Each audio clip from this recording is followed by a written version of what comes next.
Welcome, Spiritual Mag. My name's Sam Bell.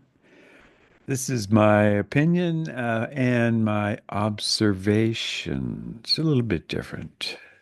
Title: The Twins' Testimony, or Deliverance from Self-Imposed Ignorance by Sam Bell. Secret sayings of the living Jesus from the Gospel of Thomas. The annals of human consciousness are punctuated by brief, luminous moments wherein fragments of the transcendent truth pierce the veils of language and culture.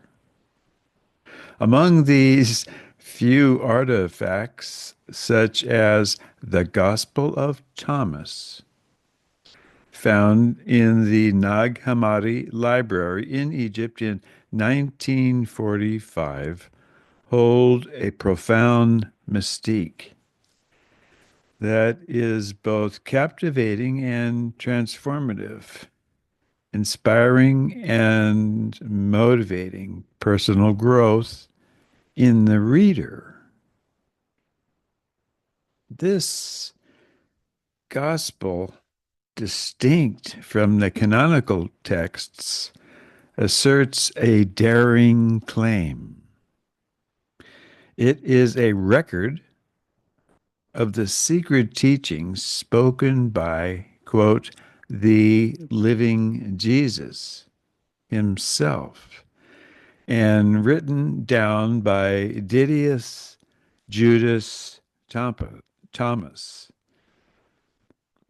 The Greek term Didius and Aramaic Thomas both translate unequivocally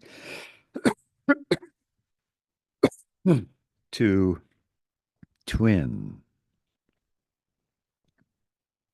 implying an extraordinary relationship, not merely metaphorical, but perhaps biological, between Jesus and Thomas. In clinical speech language understanding, identity through language is paramount. Names, labels, titles, they are conduits for self-concept, and relational context. Here, the double naming is not an accidental redundancy, but a deliberate emphasis. Didius, Judas, Thomas, twin, Judas, twin, confronts the leader with an undeniable assertion. Thomas is the twin of Jesus. From a philosophical lens, this offers fertile grounds. If Thomas were indeed Jesus' twin, we are presented with a radical and weighty problem that is both intriguing and intellectually stimulating. The secret sayings are not merely inspired by recollections, but direct transmissions, quotations of Christ's private discourses, safeguarded through familial intimacy. This moves the Gospel of Thomas into a category not of hearsay, but of privileged first-person witness, a dynamic that demands more profound reverence and critical examination.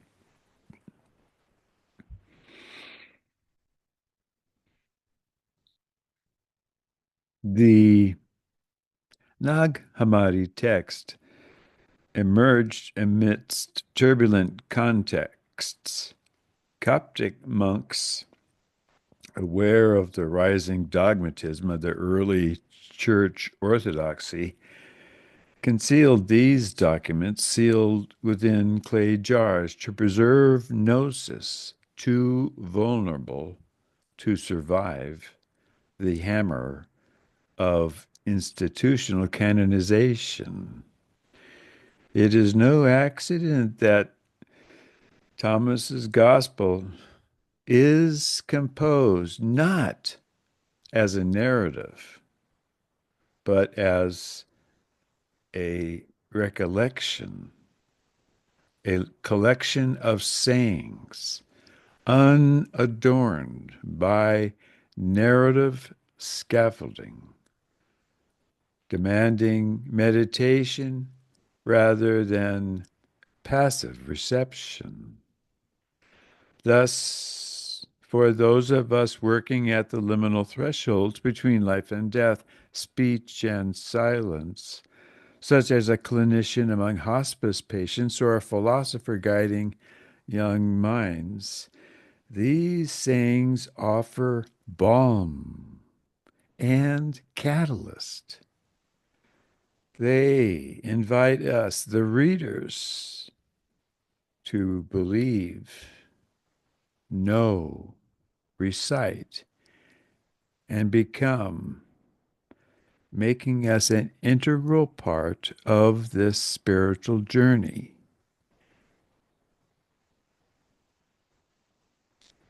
In considering the transformational potential of Christ's consciousness, recognizing the divine spark in each of us, certain sayings from Thomas's Gospel shine with unparalleled clarity. Here I present three sayings whose meditative absorption could, I believe, direct planetary consciousness towards enhanced resonances of unconditional love. Saying 70, quote, if you bring forth what is within you, what you bring forth will save you. If you do not bring forth what is within you, what you do not bring forth will destroy you. Unquote. From the clinical perspective, this saying resonates with our understanding of neurological and psychosocial integration. Repressed language, stifled affect, and unspoken grief corrode the soma. If unexpressed, spiritual gifts and divine identity lead to internal fragmentation. Philosophically, this is the Socratic dominion, transposed into Christ's vernacular, a deep inner knowing, a divine imperative that must be voiced lest it calcifies into existential despair. Spiritually, it calls each soul to authenticity. To bring forth what is within is not just a suggestion, but a profound invitation to unveil the divine imprint, the Christos that lies latent in every human breast. Meditating upon this saying demands a conscious turning inward,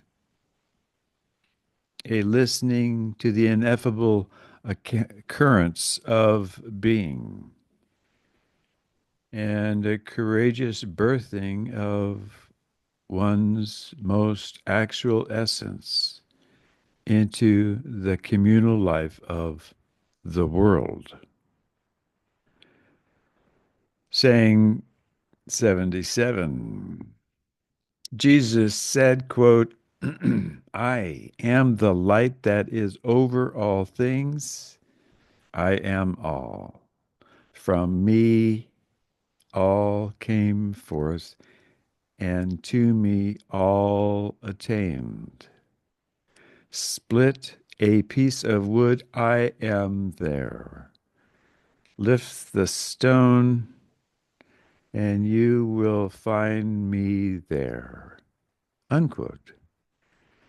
Here, the speech language pathologist recognizes an invitation to transcend the Cartesian dichotomies that plague modern thought: mind, body, sacred, profane, spirit, matter.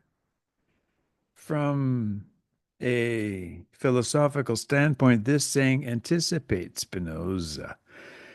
God is not merely transcendent, but immanent, present in every particle of existence. There is no realm, no material condition devoid of divine resonance. Spiritually, this collapses the barrier between the human and the holy, between matter and miracle. Christ is not an external deity to be worshipped at a distance, but the luminous substratum of existence itself.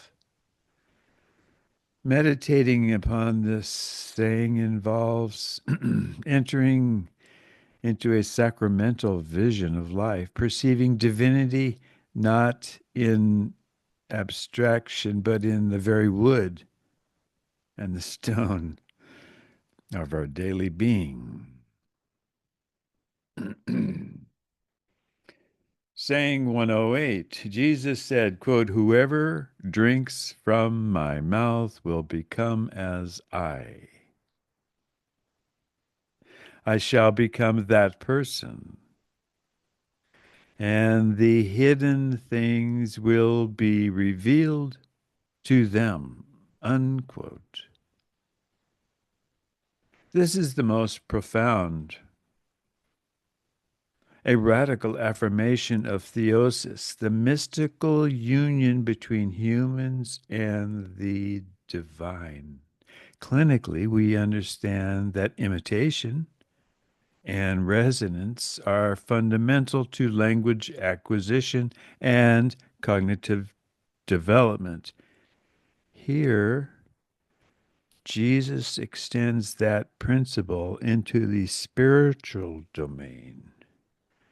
To drink from his mouth, that is, to receive the living Logos directly, is to undergo a metamorphosis of being. Philosophically, it posits that consciousness is not static, but evolutionary through intimate communion with Christic wisdom. One transcends duality and enters a participatory divinity. Spiritually, it dissolves the egoic self, inviting the practitioner into a mystical, consubstantial union with Christ. Meditation here demands an openness to interior revelation, a willingness to be transformed from glory to glory, an acceptance that the hidden architectures of reality will unfold as we align with the living word. Historical and contextual deepening. The Gospel of Thomas arises from a milieu where early Christianites, plural, vied for primacy. The so-called Gnostic communities were not aberrations, but rather vital streams of thought that wrestled authentically with the radical implications of Jesus and his teachings. The Gospel of Thomas, with its distinctive perspective and emphasis on self-awareness, is a significant component of this diverse early Christian landscape, providing a distinct understanding of salvation and the teachings of Jesus. The Gospel of Thomas is conspicuously devoid of apocalyptic expectation, devoid of sacrificial atonement theory, completely devoid of ecclesiastical structures, completely devoid. Thomas has no miracle narrative. Thomas has no resurrection in the scene. Instead, there is a relentless insistence on self-knowledge, gnosis, as the path to salvation. Salvation is not portrayed as deliverance from an eternal hell, but rather an awakening from self-imposed ignorance. The early church fathers, notably Irenaeus, found such notions intolerable. For if salvation lies within, what need is there for institutional mediation? Thus, Thomas was suppressed, branded heretical, and buried, literally and figuratively, until its resurrection from the sands of Nag Hammadi.